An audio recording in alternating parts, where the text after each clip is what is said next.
పుట్టుకతోనే ఏ మనిషి నేరస్తుడు కాదు, దొంగోడు అంతకంటే కాదు.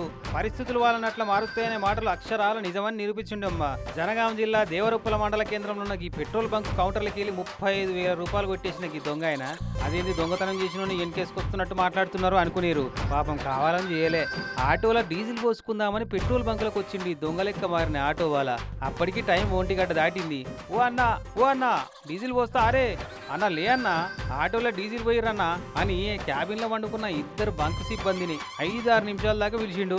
కానీ ఎంత పిలిచినా ఉలుపు లేదు పలుకు లేదు ఈ ఇద్దరు బంక్ స్టాఫ్ వాళ్ళది. మరి అలిసిటయ్యేటట్టు పని చేసిరో ఇంకేం చేసిరో కానీ గిచ్చినా లేవనంత గాఢ నిద్రలకు జారుకున్నట్టుర్రు. ఇక సంగతి సమజ్ కాగానే మనోని మీదట్ల దొంగ పురుగు మెసిలింది. ఇదే మంచి మోకరా, కౌంటర్లో ఖచ్చితంగా కట్టలుంటాయి, కొట్టేయి అని ప్రేరేపించింది. పాపం అప్పటిదాకా మంచోళ్ళు ఎక్కున్న ఆటో వాళ్ళ ఆ రకంగా దొంగతనం చేసి దొంగల మారవలసి వచ్చింది.